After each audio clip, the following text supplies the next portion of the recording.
like this that puts DK in really rough situations, because if you have the vision control, if you have the information, you can make a calculated decision instead of just like, yeah, they're probably there. You know, maybe it was a calculated decision, but man, they are bad at math. They might have been doing math on stream. That's dangerous. Oh god, that's the mistake. Yeah, it's a rough one to do. This isn't, though. This is Wolf getting it right here with the approach for D+. They're going to take away the Victor, certainly an important one, and the Lilia to be removed from Oner. Yes, it was Oner's Lilia that really destroyed DK in that game number 3 last time these two teams met, and I think it makes a lot of sense to be taking that one away. Xin Zhao and Vi, the obligatory bans. Let's see what the final one is going to be here. Maybe a Jace, just get rid of that so Xiu cannot pop off? Yeah, I mean, the only thing is if you ban the Jace, maybe he feels more inclined to pick up the Ambessa, and he's had fantastic games on that. True. So they do end up banning the Jace. I think Taliyah being open is obviously a big priority. Varus also available as well. A lot of options right now. And no matter what you take for the side of D+, T1 are going to have something good in return. Looks like they will go for that Varus. I think T1 should take the Taliyah when it moves over to them. Yeah, I think Taliyah is almost higher priority than this champion right here. We'll see what T1 does decide to do. There's no Taliyah Pantheon available this time that we saw have some fantastic success yesterday. But the Varus certainly going to be high priority. Denying that one from Gumayusi, also a very important one. But let's see what T1's response is going to be. And the problem is, I don't know whether they've banned quite enough here. As you mentioned, the Taliyah, that's an obvious one. But now where does Oner go alongside it? Maybe we're just gifted an Oner lease in-game. Imagine that. Oh, this is good news for D+ fans. The 4-loss streak, Oner's like, I'm going to break it. I'm going to break it. Yeah, if you're a D+ fan, this is what you were hoping to come through. And also not, I mean, decent setup with the CC, but not like the strongest, most intimidating pairing. Taliyah Pantheon sounds a lot scarier than Taliyah Sejuani. Yeah. And now for D+, looking at the Rise for Showmaker here as a solid mid option. Yep, blind Rise is something that we have been worried about in the past, but it's not blind, it's into Taliyah, and so this makes a little bit more sense. No dashes on a Rise, so you don't need to worry about the rocks. It's kind of cool. And wondering what we'll see for Lucid here. I would assume a jungle pick comes through. There's things like the Poppy's open, the Viego, the Wukong. All picks, I could imagine them picking up in this situation. I do like the Wukong. Wukong angle is kind of fun. Does mean that Xiu's pick is going to go a little bit wide, but they're listening to us, Orcs. They are thinking that the Wukong could certainly be a choice. Wukong into Sejuani is a tale as old as time. We've seen it in the LCK many, many times. Sort of the understandable answer, but Lucid, like, during his utterly dominant streak in Challenger, Wukong was at the height of his popularity, and so utilized it a lot to get a lot of victories. Yep. And here you have choices. You can either pick something for Doran, or you can pick an AD carry to match for Guma. They end up looking towards the Camille. We've seen this rise up a bit in priority, and also, you know, a good matchup into the Ambessa. We often saw when Ambessa first came out, Camille was a pick that was being used as an answer into it, and obviously Ambessa's a bit weaker than when she came out. Yep. So kind of twofold. One, you're securing a pick that pairs well to Sejuani, it works well for T1, but two, also making that Ambessa pick feel uncomfortable, and immediately going to start banning away top laners with that Jax taken off the cards. Now for D+, I think you start to target the AD carry pool. Xayah going to be taken away from Guma immediately. Yeah, this is, it feels like a bit of a gambit. I think picking up Gumayusi's pick would have been the safest option there for T1, but this is kind of cool, you know? Picking the Camille and then protecting it as best you can. Of course, Poppy, kind of difficult matchup there as well, as you can Steadfast Presence the hookshot, and it is pretty telegraphed. The Jax, we understand this one. This has been the classic matchup. Now it's like Xiu can go towards Fiora if you want to get into that sort of territory, but it looks like Camille's going to be pretty safe there towards the top side as the Alistar immediate lock-in.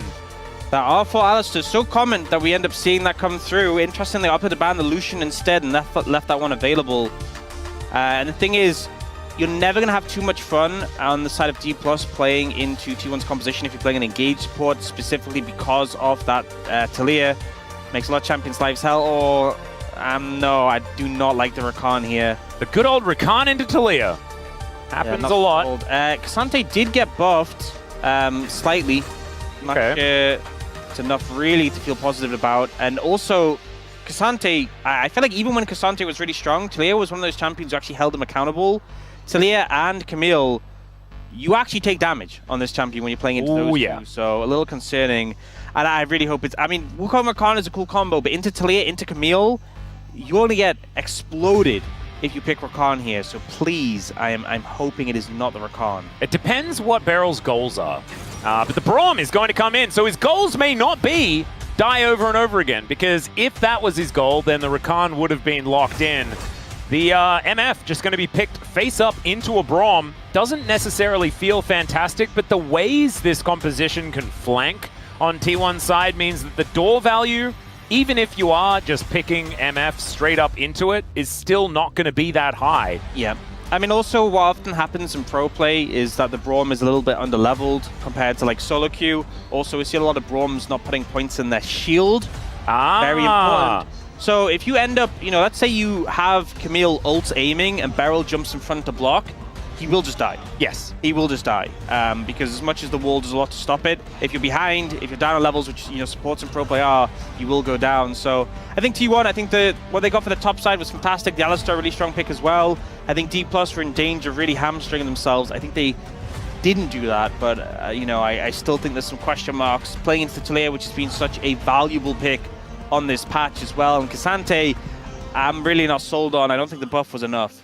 Yeah, I'm a little bit worried about the whole K'Sante situation, especially when if the rocks are down and you press your all-out button and go through a wall and you can just like eat all of the rocks and then die in the 1v1 on the other side of the fight, it can feel a little bit bad. But we'll have to trust Chiyu that he knows what he's doing in this matchup. It just really felt like T1 had taken away a lot of the tools used to try and keep this Camille down. So Doran actually, I feel, is going to be a bit of a main character moving into this game number 2 as T1 poised for a 2-0 over DK here in our Saturday Showdown. See whether they can do it. 소환사의 협곡에 오신 것을 환영합니다. All right, T1 fans in full voice here in LoL Park, but you could feel some of the desperation on the DK side at the same time. We'll see whether that is going to pay off as we get into it. Faker on his Taliyah, a pick that he has found a lot of success on in the past. Not necessarily in his like top 10 most iconic picks, but those ones are, you know, champions he's been playing a whole lot of times for a very, very long time. So, still going to be a good one. And I think this season as well, his Taliyah has looked good. Did just land a full threaded volley on the Showmaker, who kind of stopped moving after that. Yeah. Seemed like I could see Rise sigh. He didn't, but it felt like I could see him sigh. I could kind of feel him flex. He's like, I can take it. You know, that's what I felt. That's a positive way to look at it. Yeah. I feel like Beryl would definitely do that. Yeah. He did. He did that over and over again in the last game, and then they lost. That's kind of how that one went. And that is not a criticism, because of course I do not actually understand what makes Beryl the way he is. Maybe these deaths in some of these games are why he's a 2-time world champion. As headbutt out, Gumayusi's still going to be taking a bit of damage here as Beryl does find that first Winter's Bite. And the second one as well, this time eaten by the cow. As Aiming and Beryl still needing to deal with this wave, Gumayusi doing a good job just focusing that one down, trying to get to that level 2 as quickly as possible. You've got to be a little bit cautious in this matchup as T1's bot lane, because playing into Braum typically in extended fights, you do lose out because of the passive stacking. But particularly MF Alistar into Varus Braum, the longer the trade goes, the longer the fight goes, the worse you lose it. You know, you have the passive for that initial burst from Guma.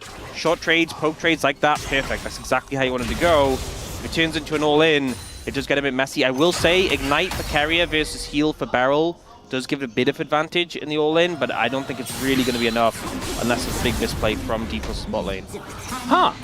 So, 2025 has not been a good year for the K'Sante. Yeah. I mean, he's been nerfed so many times, and the buff he got in return, which I believe was like his W damage. Yeah, that doesn't feel like it does. I don't think it's enough to really change the game. And especially, you know, maybe there's a scenario where K'Sante is really good and you're like, okay, this feels phenomenal, but into Camille, I think Camille's going to have a fine time, particularly into this composition with Talia, who just, the Unraveled Earth really chokes out what K'Sante wants to do, which is dash all the time, and also she actually can cut through him. Yeah. Often with her building like Leandri's. I can clarify what the buff was. It was 5 base damage to Pathmaker, which is W. Wow. And so, doesn't really do all that much. As Oner looking to grab himself a scuttle. Things have been quiet in the jungle, as we've seen thus far. And even though there are some difficulties towards that top side, I do think that this Wukong is going to be incredibly important in this game for DK. I think the team fighting for them as well is going to be very, very strong. And there's not a massive amount of range on T1's side, right? So this could be a possibility. We have to remember that as well, like with the K'Sante, there is the fact that you can drag the Camille out of a Hextech ultimatum with your ulti, and that can help cancel it. So the setup isn't quite as good if it is just onto this top laner. So there is that. There's the understandable reason as to why he picked it. It's just not sure whether it's exactly the greatest. There's good flash there from aiming. His Beryl also able to get out of the way and puts up the door in a really good spot. And they're even able to turn this. A lot of value from that piercing arrow, but both flashes now on cooldown, and Gumayusi holds on to his. Good news for T1. There could not be a clearer indicator that they didn't know Oner was there than when Beryl jumped in. Wait, no, but this is the thing. Is that an indicator of that? Any other player, I'd say yes. Exactly, because you watched him in the last game. Yeah, I don't know. That's all right, Lucid.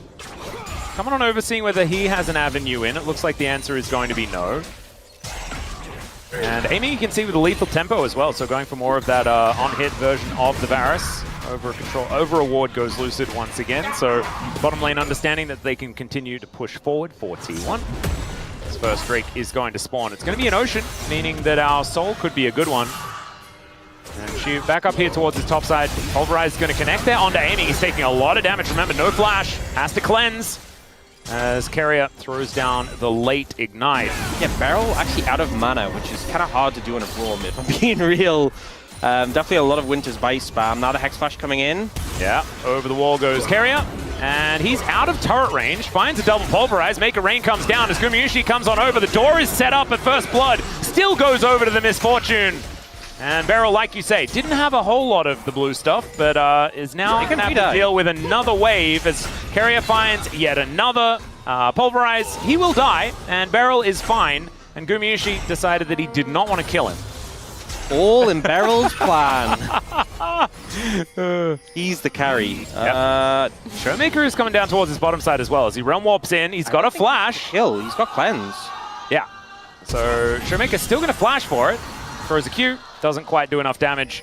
And so is going to trade his flash for a cleanse, which I would say in my little book of conversions, that's not worth it. Look, this is an assumption, and I'm not saying it's true, but I think it'd be very funny if he realm warps in, and he's like, what sums does MF have? Beryl's like, no sums, no summoners at all. Yeah. Flashes, cleanses.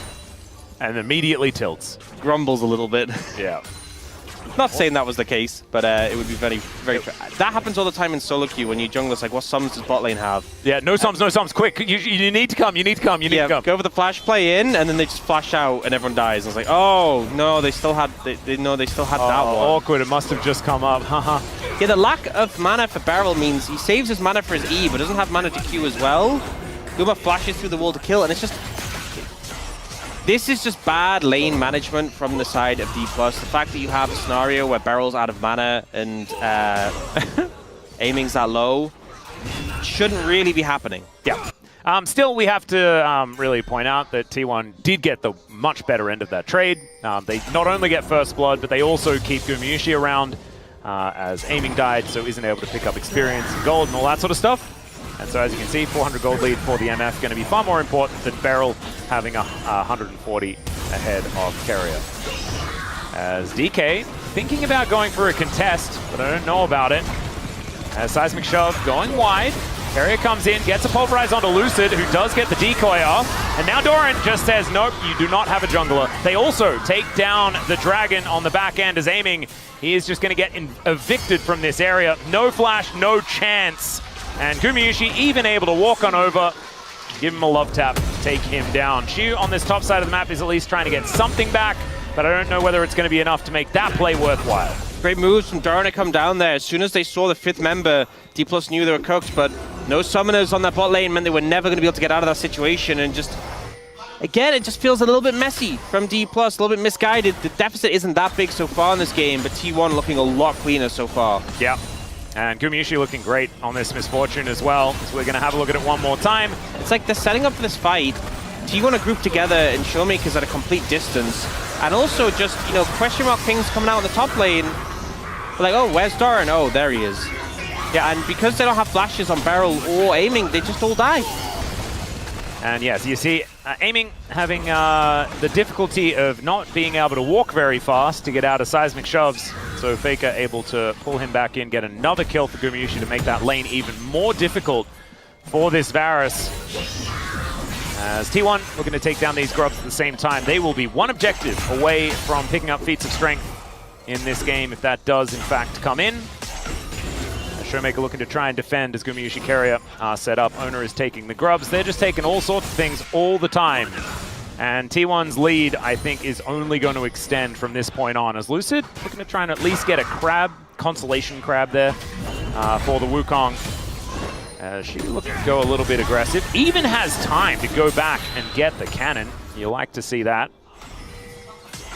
And Keria, I feel like he's everywhere this game. As the Cyclone comes in, can Keria actually get in there to headbutt Lucid under the turret? And he does, in fact, do so. He flashes away. Realm Warp going to come on through. That gets rid of Beryl. So Beryl lives, and Lucid is very dead. Feels desperate. You know, great move there from Keria, hiding in the brush in between. Middle to spot, Lucid moving around, but it just feels like these plays they're going for desperation, really. Wasn't in a position for follow-up to come through onto Guma. And Lucid just go down. It seems like D+'s woes are just getting more and more dear. Yes. It's not looking great. She does get the knockback. That was a cute little play. Looks for the all-out angle, but Doran just able to use the ult, gets back behind him, and Shiu doesn't have that angle anymore. Still going to be able to get the ult out for basically free here. And so the Cassante looking pretty good at this point in time, at least. See Oner hanging around for cover, but he has gone now.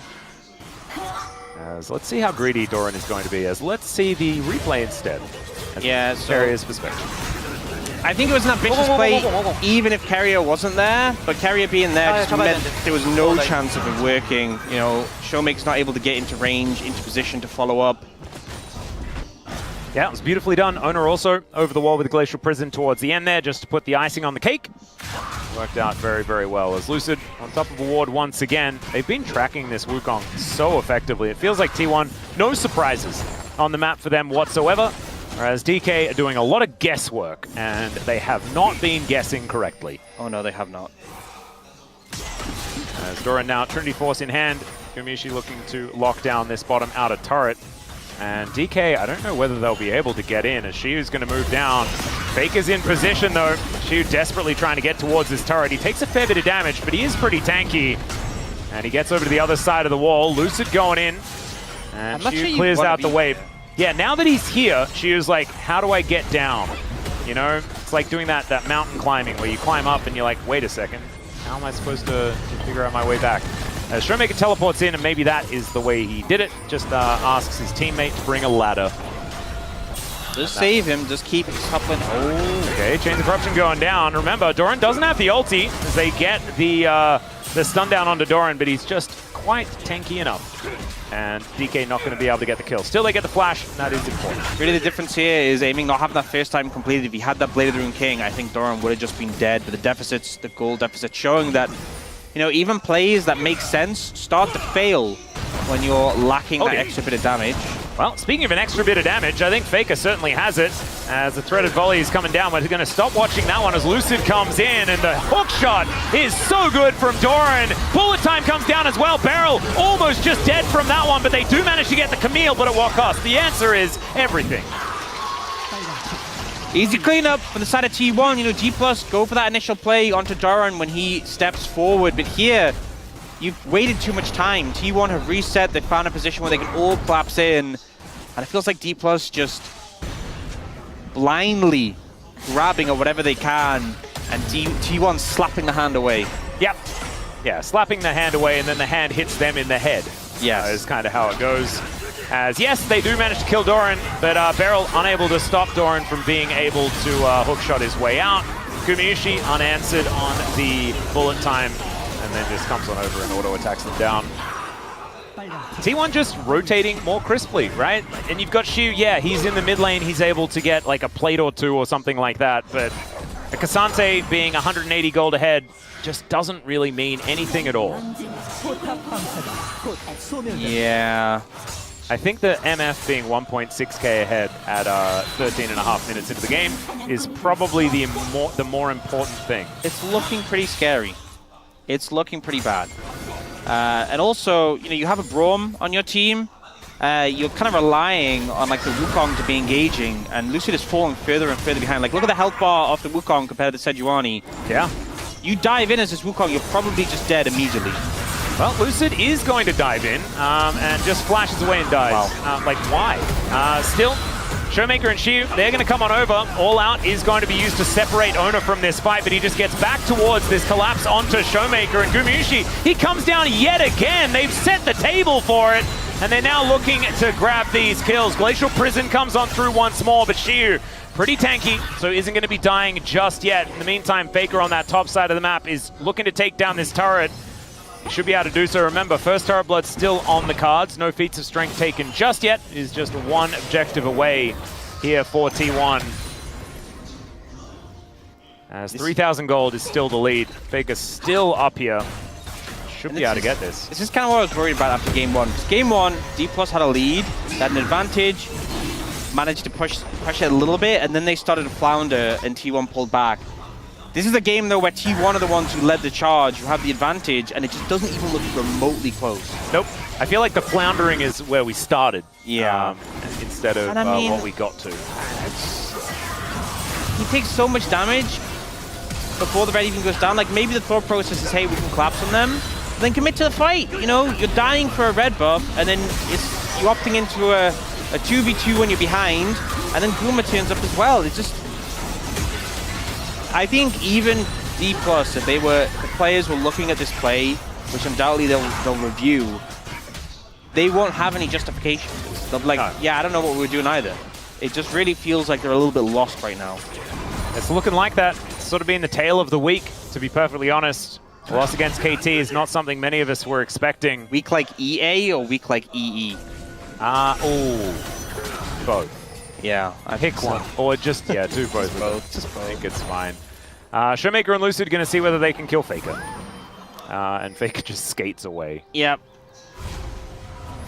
Could be something to transition into some sort of Artican play, as I say. Let's punish Faker in the side lane. That's never failed before. That's always a solid strategy against T1.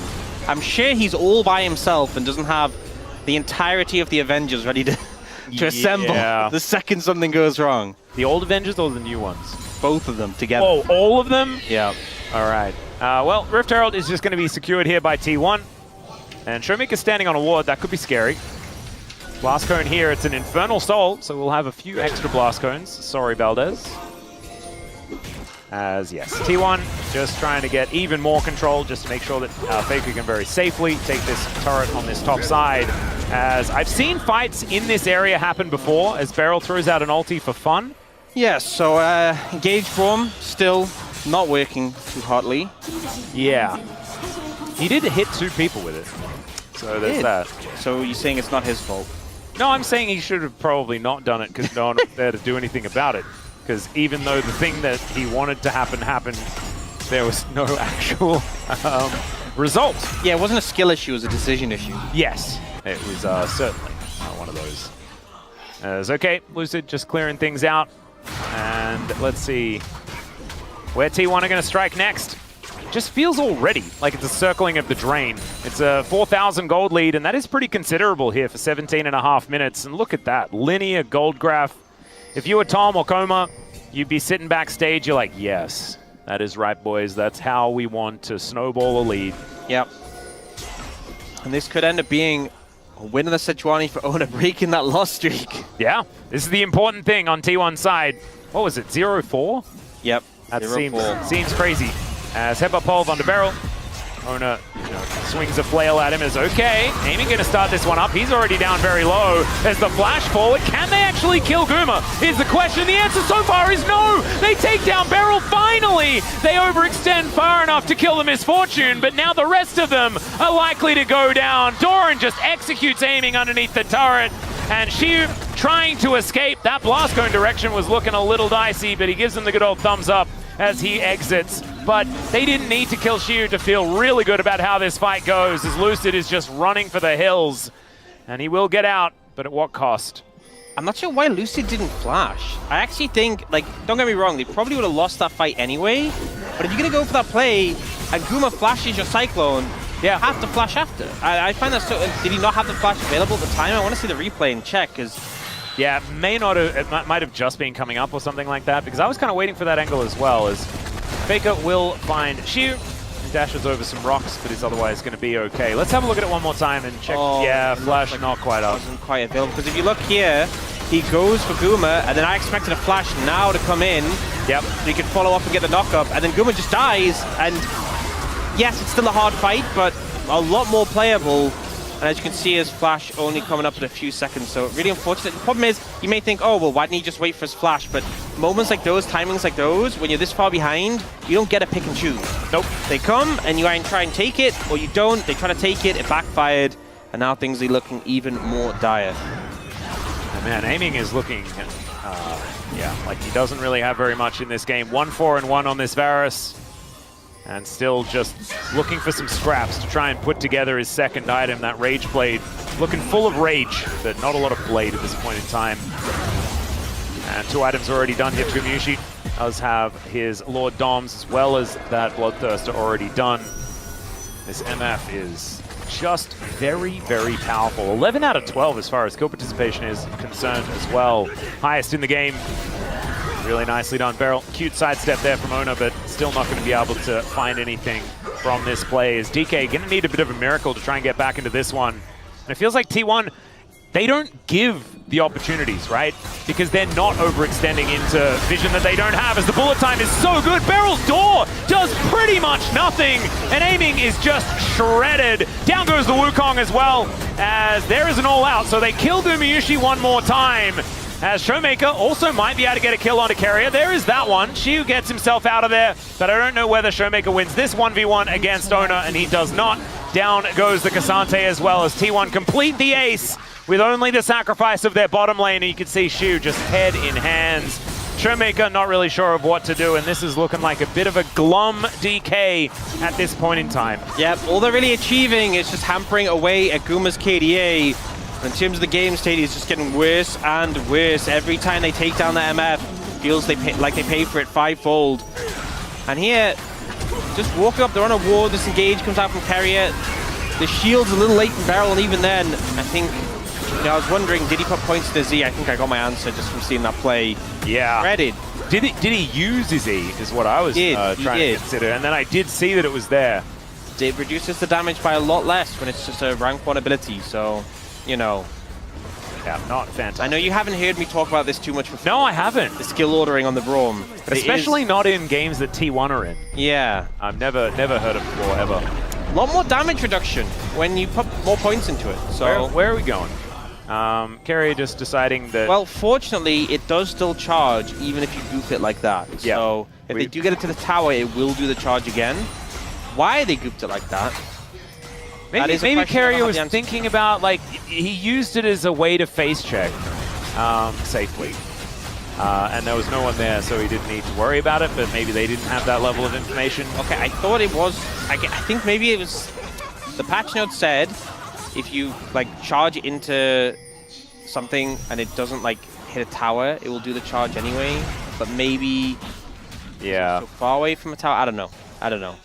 But, didn't look great. Still looked like it was a bit of a problematic scenario, as you've got Showmaker moving down towards the bottom side with teleport in hand to get rid of that minion wave.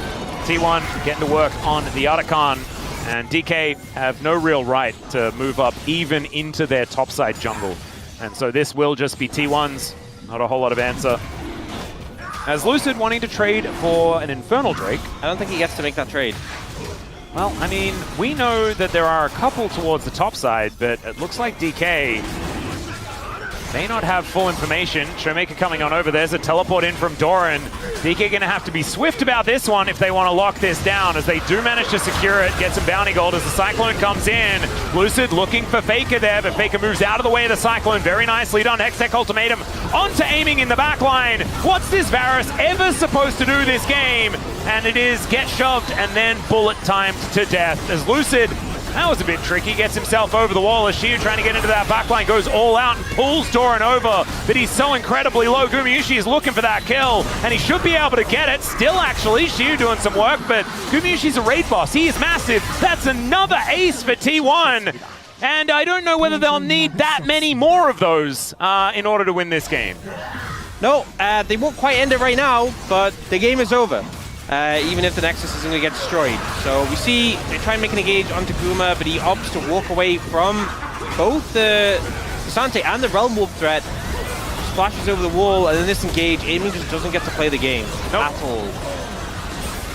And I thought that he was going to die from the shove, so he survived a little bit longer than I was expecting, but still didn't really auto-attack or do very much of anything at all. And here Shiu does manage to at least kill Doran. But a sacrifice of Doran for the greater good is something that every Doran team is very, very good at utilizing. Yep. You can see in this game, Doran is actually quite fed, even though he is still a bit behind in farm. And with 211 Heartsteel stacks, it's so rare we see that many. Yeah, that's some value. The LCK game. It's also quite rare that we see Lucid sitting at 0-6. This has been a pretty, pretty bad week. I actually didn't want to look at that, so... All right, well, you don't have to. I don't really appreciate you pointing out to me. That's why I said it, so that you don't have to look at it. Yeah. Yeah. There we go.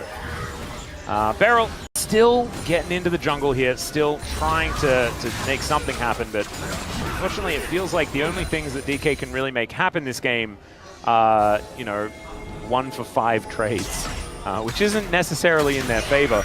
As Oner looking for another avenue in. Not going to be able to find Beryl with the Winter's Wrath, but I don't know whether that will matter. Baron going to be next on the cards. Been up for 22 seconds. As, all right, Realm War play. They want to kill Gumayusi one more time as the seismic shove is so perfectly placed. Showmaker goes golden Shiu into that backline. They might be able to kill Gumayusi, but I guarantee they are all dead after that as Oner takes down the Rise. Doran getting on in there. Man, he's doing so much damage. Shiu dashing around, doing cool stuff, but you know what? He's dead. And there is not a whole lot to be said other than that. T1, even though they don't have their AD carry, they will be able to pick up a Baron.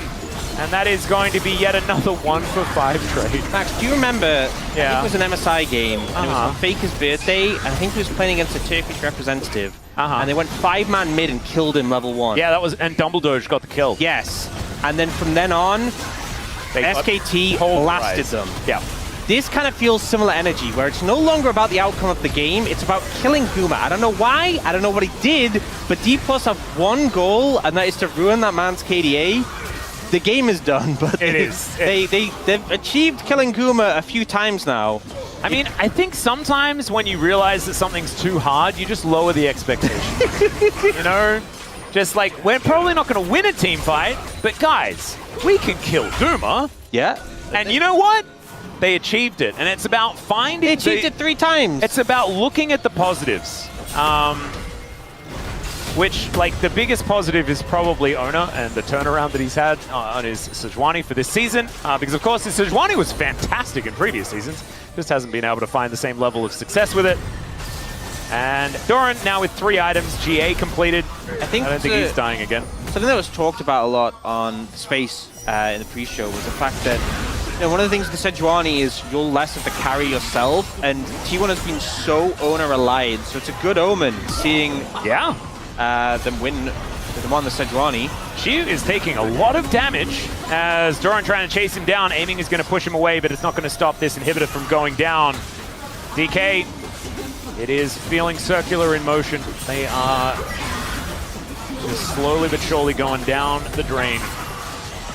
As Shu does get his health bar back, Weave as well just to block off Lucid from this fight. Seismic Shove does not connect, but the Hextech ultimatum goes in. There's another gorgeous bullet time as Gumayusi cuts them down. Kill credit going over to Doran. Sitting on 10 now this game.